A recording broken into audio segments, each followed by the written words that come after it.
Hello everyone, welcome to my channel cochlear implant journey. बहुत दिन हो गया है मैं कोई वीडियो नहीं डाली, क्योंकि आप जो मुझे पहचानते हो उनको पता है कि मैं कोलकाता गई थी।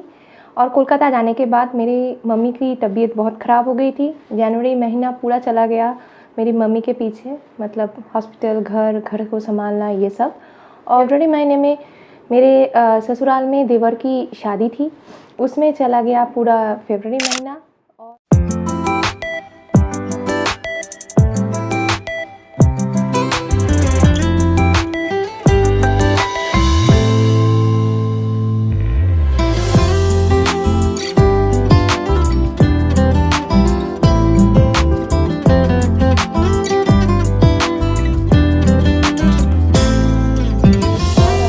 मैंने एक दो जो वीडियो शूट की थी उसका एडिटिंग करने का टाइम नहीं मिला मुझे।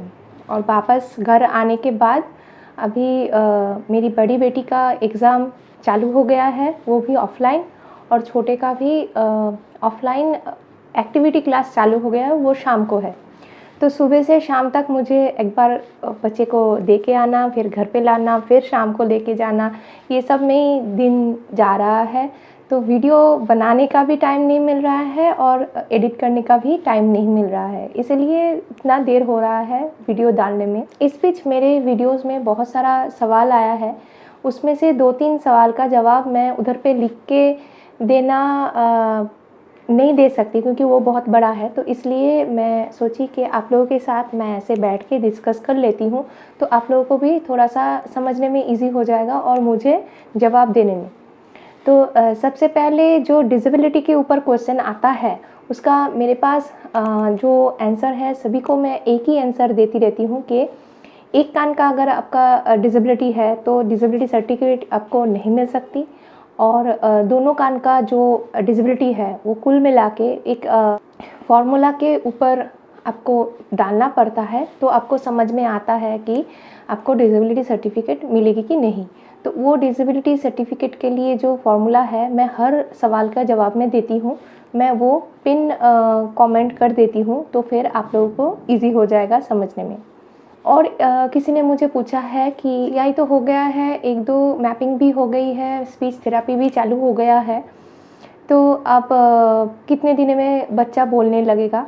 तो आप पहले तो बहुत पेशेंस के साथ चलिए। मैंने मेरी जो जर्नी है उसमें जो स्पीच डेवलपमेंट की एक वीडियो बनाई थी, क्योंकि आप जैसे मुझे भी होता था कि कब बोलेगा, इतना तो इसके पीछे हम लोगों ने एफर्ट लगा दी, कब बोलेगा। कभी कभी ऐसा भी होता है कि पेशेंस लेवल्स एकदम नीचे हो जाता है, बहुत गुस्सा भी आता है कि बोल क्यों नहीं रहा है, इतना तो मैं एफर्ट डाल रही हूँ, सारा दिन बक करती जा रही हूँ इसके पीछे, फिर भी क्यों नहीं बच्चा बोल रहा है। इसका एक ही जवाब है, पेशेंस और आपको रखना है। बच्चा ठीक बोलेगा, मगर उसको टाइम देना पड़ेगा। आपके बच्चे होने से आपके बच्चे जब बात करना चालू करता है, उतने में कितना दिन लगता है, कितने पेशेंस के साथ आप लोग बातें करते हो, वैसे ही बच्चे के ऊपर ये कान अभी का अभी जन्म हुआ है, उसको लेके आप चालू करो पकड़ना कि अब उसका जन्म हुआ है, और अब से उसको आप ट्रेन कर रहे हो। जैसे जैसे मैपिंग होती जा रही है, आप ट्रेन कर रहे हो और बच्चा बोलने लगेगा। और आप मेरा वो स्पीच डेवलपमेंट के जो वीडियो है, उसका लिंक मैं नीचे देती हूँ, आप देखो आपको बहुत इजी हो जाएगा समझने में। मुझे भी बहुत टाइम लगा था, 1 साल हो गया था, फिर मैं 1 साल 2 साल तक बच्चा बोलना तो चालू किया था, मगर जो मुझे चाहिए थी, जैसा मेरे साथ कम्युनिकेशन होना चाहिए बच्चे का, वैसा कुछ नहीं आ रहा था। मतलब बिठा के बोलने से ही 1-2 वर्ड बोलता था, मतलब जो ज़बरदस्ती करके 1-2 वर्ड बोलता था, मगर सेंटेंस में फुल नहीं, और कुछ भी नहीं। उसके लिए बहुत ट्रेनिंग लगता है, ये 1-2 बात करने से ही बात कभी नहीं करेगा। और इसके साथ मैं आप लोगों को तो बोली हूँ कि मैं स्पीच थेरेपी मेरे शेयर करते लगूँगी, मगर प्रॉब्लम यही है कि आपका अब स्कूल चालू हो गया है, ऑफिस चालू हो गया है, तो मुझे सही में टाइम नहीं मिल रहा है। सिर्फ 2020 और 2021 पे सही में बहुत टाइम मिल रहा था, कि अब तो टाइम बहुत प्रॉब्लम हो रहा है। फिर भी मैं कोशिश करूँगी जितना हो सके टाइम निकाल के स्पीच थेरेपी आप लोगों के साथ शेयर करना। दूसरा जो है वो किसी ने पूछा है कि एक बंगाली पेरेंट है, वो दिल्ली में उसका ऑपरेशन करवाया है और हिंदी में उसका थेरेपी हो रहा है। तो आपका सिचुएशन बहुत सा मेरे जैसा है, मगर मेरा एक ये पॉइंट उसके साथ है कि अब उसका जो स्कूलिंग है वो भी हिंदी में होगा और इंग्लिश में होगा। यही मेरा डिफरेंस है आपसे।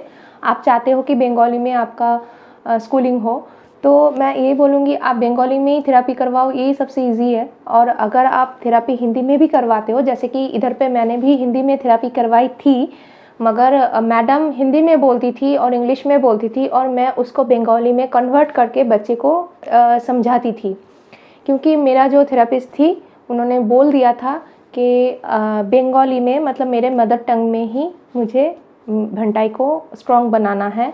जैसे जैसे पूरा लैंग्वेज उसको समझ में आ जाएगा, उसके बाद नेक्स्ट लैंग्वेज पिकअप करने में उसको एकदम टाइम उतना ज़्यादा नहीं लगेगी, समझने में जितना लगता है उतना, मगर लैंग्वेज उठाने में टाइम नहीं लगेगी। तो मैंने क्या किया था, मैंने बंगाली में ही उसको ट्रेन किया। मतलब मैम, मेरा जो थेरेपिस्ट है वो इंग्लिश में या हिंदी में जैसे बोलती थी वैसे ही बोलती रहती थी और मैं जैसे बोला कि कन्वर्ट करके उसको बोलती थी। और पूरा जो थेरेपी होती थी वो मैं बंगाली में घर में उसको ट्रेन करती थी। मैं कोई हिंदी नहीं यूज़ करती थी, कोई इंग्लिश नहीं यूज़ करती थी, ऐसे करती थी। और एक चीज़ मैं बहुत क्लियर थी कि उसको जो भी आईपैड या मोबाइल में कार्टून दिखना है वो सिर्फ़ और सिर्फ इंग्लिश में हो, तो उसका इंग्लिश भी अच्छी तरह से ऐसे ही उसमें आ गई। ये बहुत सारे पेरेंट्स के क्वेश्चन रहती है कि आप दूसरा लैंग्वेज कैसे इंट्रोड्यूस करते हो।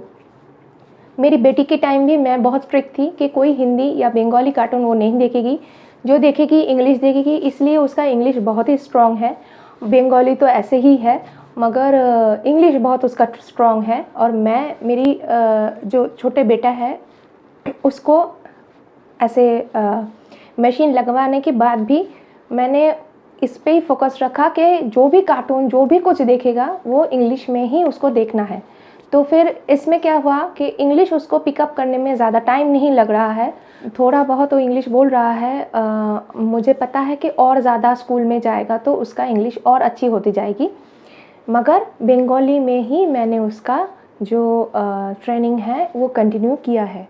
और आप अगर बंगाली में उसका एजुकेशन करवाना चाहते हो तो और भी अच्छा है कि आप बंगाली में करो। ये बहुत ही अहम है कि मदर टंग अगर अच्छी होती है तो कोई भी लैंग्वेज इजीली पिकअप हो सकती है।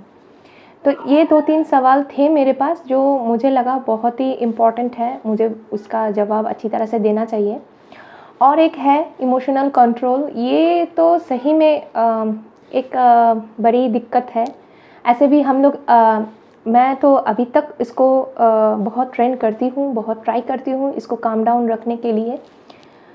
अभी प्लेन से आने के टाइम इसका बदमाशी के लिए मुझे दूसरे से सुनना पड़ा।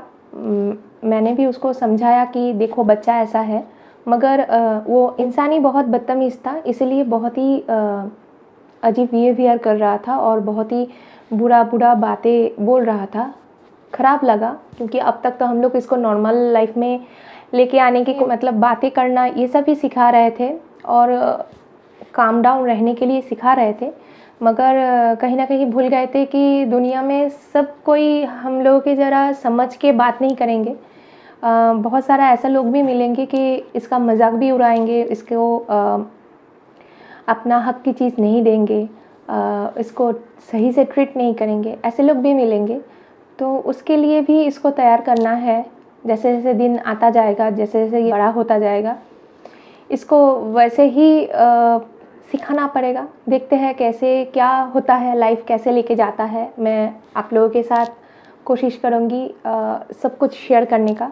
अभी तो नया स्कूल है, नया सब चीज़ है। मुझे खुद को डर है कि 5-6 घंटा मेरा बच्चा स्कूल में कैसे बैठेगा, ये मुझे भी पता नहीं।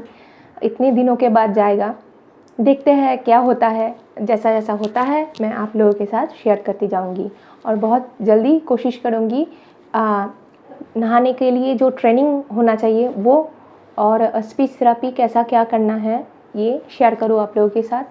सिर्फ टाइम मुझे मिलना चाहिए और मैं आप लोगों के साथ एक एक करते करते जैसे मुझे सिखाया गया था मैं आप लोगों के साथ शेयर करूँगी। देखने के लिए थैंक यू सो मच।